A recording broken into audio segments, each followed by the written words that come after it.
don't want what we know out there. How a person can go from really almost nothing to becoming a millionaire by owning rental properties. He would always buy these flip houses, and I just remember thinking, this guy is crazy. Why would he buy that house? In the past decade, there's been a huge surge in the peer-to-peer short-term rental market. Become an insider. So you have to know the rules before you get the game. Every second counts.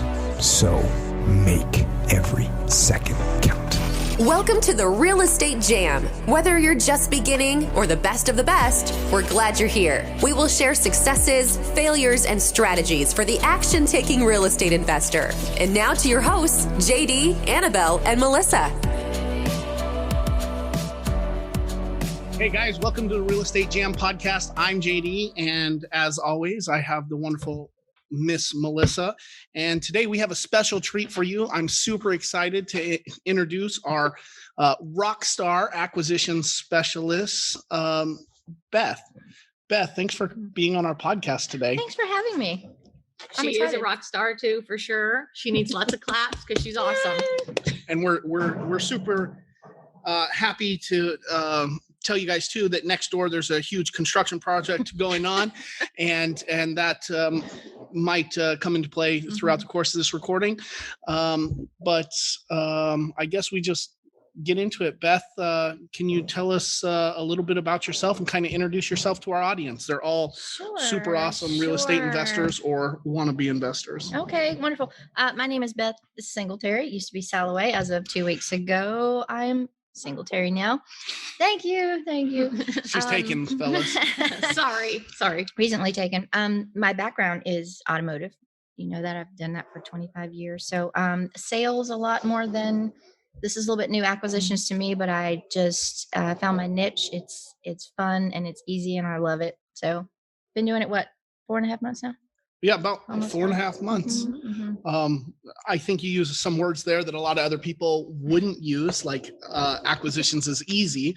But I think because of the skill set that you brought to the table when you started out, it was an easy transition. Yeah. But it's clearly a skill set that's taken you 20 plus years to cultivate.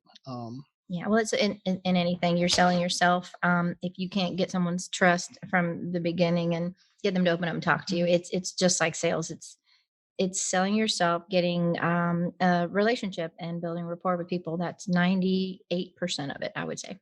Yeah, I agree. One of the things that I like to say is that people only do business with people they know, like, and trust, and they must have confidence in your competence, meaning they have to understand that you know what you're talking about, which is hard when you first start out, right? Mm-hmm. Yeah, so I was hoping we could go back to the beginning, and if you follow us, we've broken down our processes over the year of how we do stuff. And so we kind of wanted Beth to, because when we started, we were like, we don't know what we're looking for in a person to do this kind of position, and what kind of skill set do they need to have to be successful at it. Because, we can spend $1 billion on marketing, but if you don't have the right person in that seat, it's just throwing money away. So I kind of wanted for us to talk about what we found in Beth that we thought would be successful. I wanted JD to elaborate on that. And then Beth talk about the transition more from being in a different kind of sales to selling homes, selling what we want to do to help rebuild our community here. So JD, talk about the interviewing process, what we liked about Beth. Right. Well, I think because I was still in the Air Force, I think we did a couple of over the phone interviews. Did you talk to Annabel first, or was it me first? I thought it was him first. Yeah, I think she's the one that was me first, and then I think we got on a call with Melissa. I think initially the things that I appreciated from Beth, as opposed to some of the other guys that we were interviewing for the position at the time, was her ability to, one, listen to me, because I'm the most important person in the world, and I like that. But no, for real, having Beth be able to really listen, understand what we were talking about, and then give thoughtful responses is something that I don't know if it just happens to be where we're at in the country or the position that we were flying, but a lot of people had a difficult time communicating effectively. And that's one of the number one things that we were looking for in an acquisition specialist, was the ability to really listen. Active listening, such a strong skill, and Beth is able to do that really well. I think we're also always looking for somebody that is honest. And there's some of the interview questions that we'll ask that people don't always respond truthfully, and you can kind of catch them up with that. And one of them that we like to ask is, hey, what's the last book you read? Or who was your biggest influence when you were growing up? And you can tell people who put thought and answer truthfully. And I think, Beth, I asked who your biggest influence was, and I think I remember you saying it was your grandma. Mm-hmm. And then you went in and I asked you some follow-up questions on that, and it got pretty serious. But I could tell at that point that you were being open and vulnerable, and also speaking truthfully. At least I hope you were speaking truthfully. Maybe you weren't. Maybe you were bullshitting me. But No. that was one of the key reasons why I voted for Beth, was because I felt that she fit that personality that we were looking for. Yeah, I liked her ability just to answer questions. It was a free flow. It flowed very easily. So I knew then she would be able to make those connections with people who were in distress situations, because I felt she had that empathetic, sympathetic spirit that I think is super important in this position.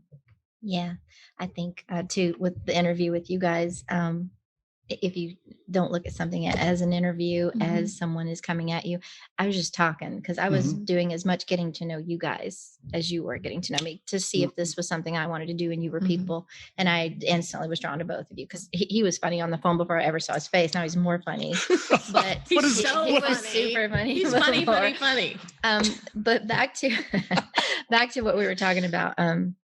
My background in automotive industry doesn't have anything to do with this. What it does is I manage a lot of call centers as well, and business development center, internet departments, whatever. And understanding that the number of calls that have to be made, the sheer volume to get the 20, to get the 5, to get the one deal, and not getting discouraged with that. And everybody gets discouraged with it, but you got to keep plugging, and then it starts to flow. And then we were talking about, we fill our funnel up, we get people going, and we got a rhythm going now. So understanding that it takes a team, whether it's one person or 12 people to make this happen was my background as well. Beth, what do you think the difference is between the people that either come in as lead specialists and work in the call center, or acquisition specialists, the difference between the people who can sift through the garbage to find the diamonds, and the people who get overwhelmed with that? Yeah. We've seen both for sure. Yeah. We're training a new person now. And one of the questions was, you go through lead specialists. And I said, well, not everybody can do this. Sometimes you think you can, and then you will sit there and you will get discouraged and you get tired of it. And I would tell my team, if I would hear someone having a bad call, I would either step in if I could, or when the call was over, say, go take a walk, get in your car, drive down the street and shake it off. Cause no, it's not personal. You have to understand that. And not everybody can just take the time, sit there and do it. They think they can. But you'll know. And he was saying, we find out pretty quickly when listening to somebody, they're either charismatic, they're comfortable with themselves, or they're not. And if they're nervous and uptight, customer on the other end hears that, they get some kickback. And so it's just all trial and error. It's doing it over and over to find that perfect person. And one of the things that I think Beth is so good at is, a lot of times you'll get people who are not happy about getting that call, and she's able to turn them from a place of irritation, anger, into a listener. They're listening to her. And I don't know if you can explain how you do that, because that's definitely a gift that you have. And I don't know how you can teach that to somebody. JD and I have talked about it. How do you teach that? How do you train somebody to do that? Because that's the difference between people who could get deals done and people who just quit and give up. Right. And right. so, and you can, to an extent, I look back at when I was learning BDC, and I had one of the greatest trainers ever, but I wasn't always able to do what I do now. So I listen to people, and I have different personalities usually, and going at their personality, and you talk to each one on their level of what they're struggling with. we talked to a lady the other day that, I don't know if you got a chance to listen to the call, but we will eventually get that deal from her. But right now, her situation's changed. She's frustrated, but she wants to tell me about it. So every time I call her, it's a 20-minute call and she tells me. And one day when she's ready, she's going to call me because she knows I'll either listen to her or I'll do the deal, whatever. But it's just listening to them. And then whenever they go off course and they start going down the rabbit hole, as you call it, bring them back. You got to come back. Able to bring them right back to where we are. And what she was saying is so true, because I would say 99% of our deals are through follow-up, and they're not, we do the call and Beth makes the call and looks at their house tomorrow and we get it under contract, this week. It's following up. And months later, we're getting them under contract. So, follow up. A lot of people don't like to do that because you have to build that relationship with these people, but you can get a feel when you have somebody who is going to call us first when they are ready. Right. I think that's super important and really what it is Beth is developing a relationship on the behalf of our company with this person, but it's not just our company. It's Beth as a person and the homeowner as a person. And the problem, and I think the reason that a lot of people don't like doing this is because Beth literally spends hours over the course of 4 or 5 months on the phone with one person. Well, if that person never decides to sell, a lot of people would consider that a loss or a waste of time. But the problem is you just never know when somebody's life circumstance or life situation is going to change, or not even their life circumstance, because sometimes it's the market change. With the way that the market's heated up the last couple of months, the comps that we were pulling from before didn't support the number that the homeowner wanted, but now we're looking at them and we're getting really, really close. And so when Beth's maintained these relationships with people, they're going to listen to what we have to say. Even, maybe we gave them a lowball offer a couple months ago, but now the comps are different. Well, if Beth has been maintaining that relationship, not just Beth, the other people on our team, or me and Melissa as well, if we're maintaining those relationships the way that we should, and something has changed, whether it's the market conditions or that homeowner's position and situation, then we're still there to get the deal. And that follow-up, I just don't think that there's anything that matches that. Yeah, I totally agree. And we're competing with in our community the same people, and so I think when we get them, the difference is the relationship that was built versus the ones that are not doing that. Yeah, as a matter, minus this very last deal, probably the last 3 or 4 deals that we got, another wholesaler or another real estate investment company has let us know that they were in conversation with excuse me, with those people. COVID over here. No, I'm just kidding. I'm dying. I'm sorry, Beth. But they're definitely, we're in the conversations with homeowners that a lot of times have already been talking to other wholesalers. And instead of just writing them off as they're being unrealistic in their price, we're following up in a relationship-based manner, not just we'll send you a postcard and a blind text message and call it good. We're also throwing in there conversations about political belief for 20 minutes at a time. Right. And those kind of things. That Beth loves political conversations. I love it. One thing I do, I end my phone call with somebody, if they're not open right now, I will always ask permission. That way they can't scream at me when I call back. Hey, if it's all right with you, can I call you back in a month or two? Just to check in and see whatever. So when I call and I say, hey, this is Beth. Remember, I talked to you in September and I told you I was going to call back. And then they're like, they were just gearing up to let me have it. And they're like, yeah, okay. Yeah, appreciate you calling, whatever, and maybe we get it, maybe we don't, but it's hard for them to yell at me if they gave me permission. So we've been talking a lot about, the follow-up and all of that. I think right now I'd like to transition. If you could kind of maybe explain what it is you do when you go out to an appointment, or how you're presenting the offer. I know a lot of times we're presenting offers over the phone, but sometimes in person. What does that appointment look like, and how are you acting and behaving on the ground at the property with the homeowner? And what does that process look like? It's It's different depending on, sometimes no one's there and I'm walking in a house that's terrifying and I'm creeping around trying to carry my mace with me or whatever. But if I'm the homeowner's there, and it depends on our relationship, sometimes they're real guarded. Sometimes, they're already bowed up expecting they're going to get lowballed or whatever. Just like in the car business, I told you this when you hired me, is if someone brought a car in, they think it's worth this much and we're down here and we got to meet in the middle. So he laughed because I said, I run my hand along, everywhere I see dents and whatever, something. I'm like, oh, I hope no one was hurt in the accident, whatever. It's the same thing. It's kind of, I hate to say devaluing, but you are bringing down their expectation. I will walk over and specifically look at something that they didn't tell me about. And I'll be like, oh, what happened there?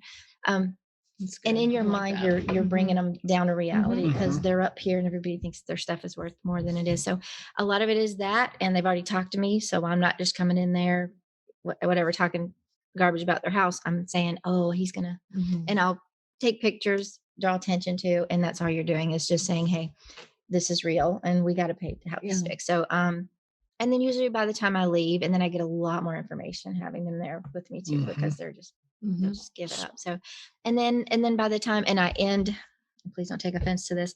I literally at the end of everything, I go, I'm going to go to my home buyer, but listen, I work for you.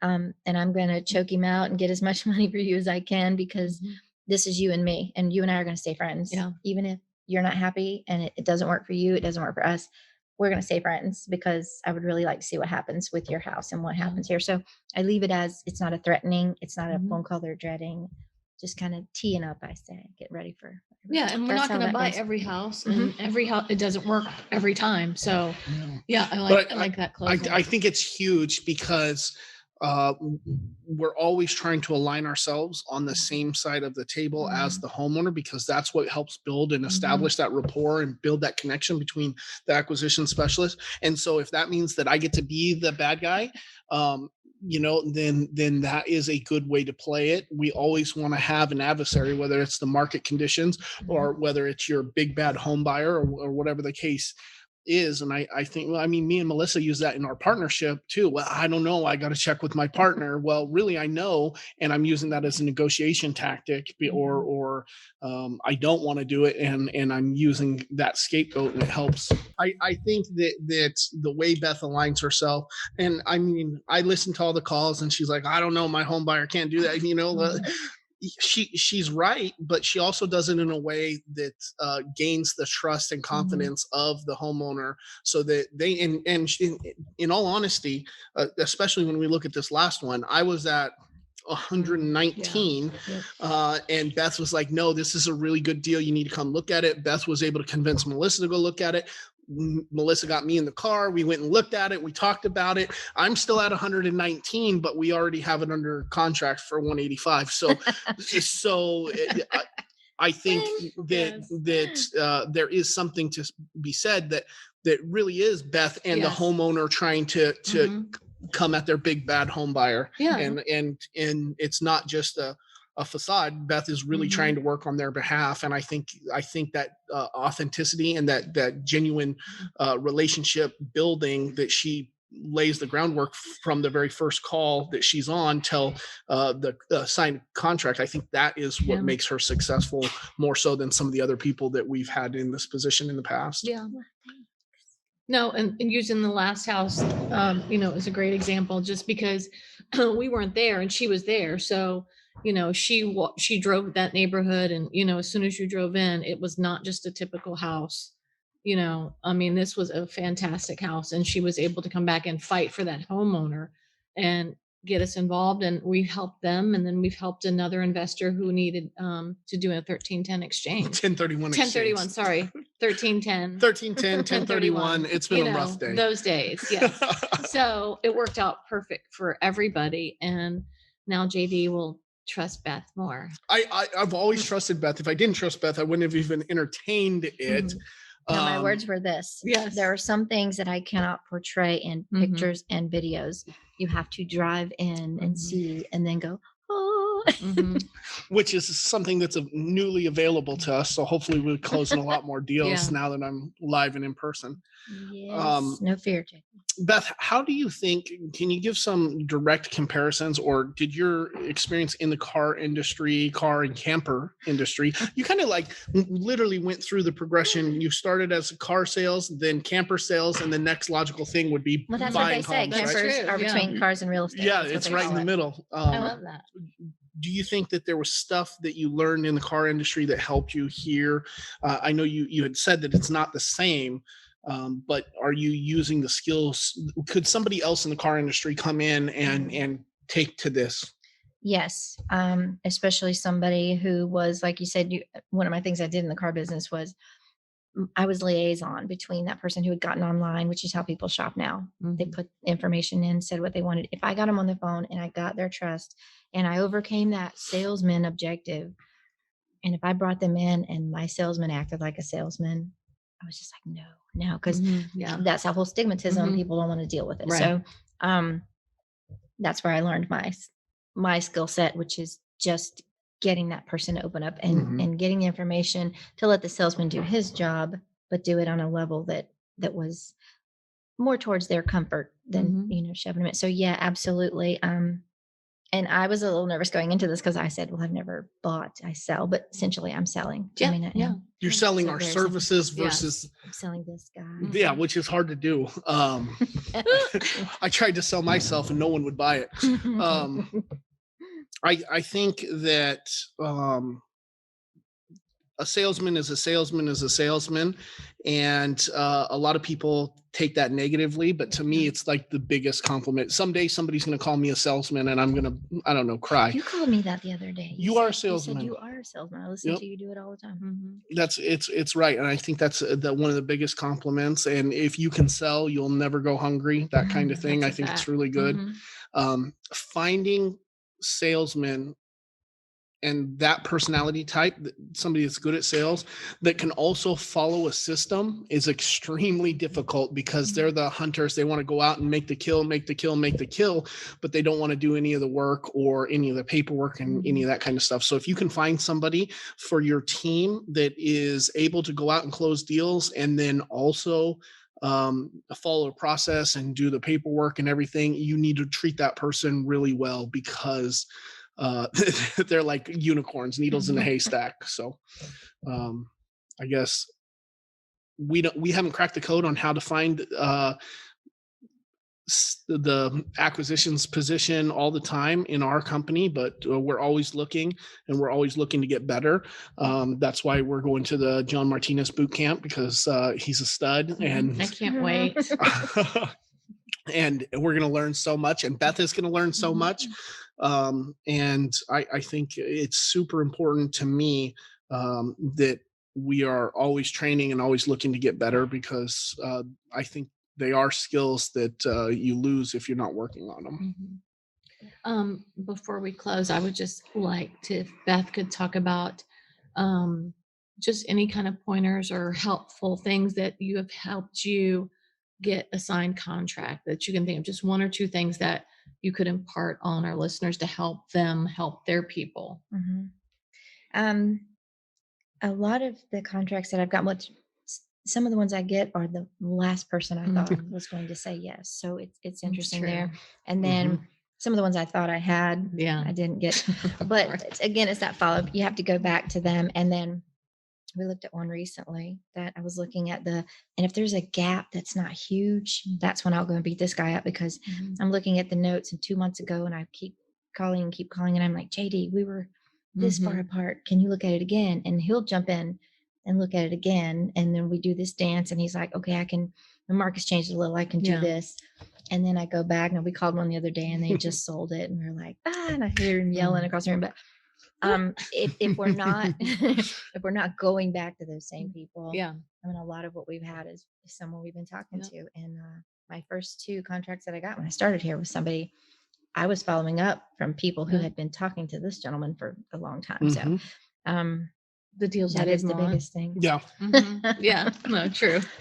Yes. If you don't want a deal, then that means that that you just need to offer low enough that if you got it, it's worth it, right? If you don't want the deal, make sure that your offer reflects that. Modular homes scare me. Modular homes scared me too, but they were easy to get rid of. They were. That's true. That's good. I got 2 more coming. No, gosh, Get please, ready. no. Get ready. Awesome. Well, Beth, we really appreciate you taking time out of your busy day I have so much to do. to be on the show with us. And is there any place, if people wanted to find out more about you, they could go to look you up or No. contact them? You want me to put your personal cell phone number on a podcast? That's okay. I'm older, so I don't have Instagram. I don't have Twitter. I have a Facebook. But you can't find me because my name's changed. Well, if you guys have questions for Beth, you can ask them on the Real Estate Jam podcast Facebook page, and we'll make sure that she sees them and can answer any of the questions you have. She's a rock star, sales associate, salesman, saleswoman. LinkedIn. Oh yeah, LinkedIn. LinkedIn. We gotta push that LinkedIn stuff. Well, thank you, Beth. I appreciate you. Thank you, Beth. We're glad you're a part of our team. Thank you. Proud to be here. Hoorah. Let's Have go a make good money. one. See you next week. Bye, guys. Is everyone still smiling? It's still recording. End it. It's still recording. Smile. Thank you for listening to the Real Estate Jam. Thank you. Thank you. Thank you. Thank you. Thank you for all you do. We hope you enjoyed today's episode. For more information and updates, check out our website, shorefrontrestorations.com, or find us on Instagram, Facebook, and LinkedIn at Shorefront Restorations. If you have any questions, feel free to drop us an email at info@shorefrontrestorations.com. See you next episode.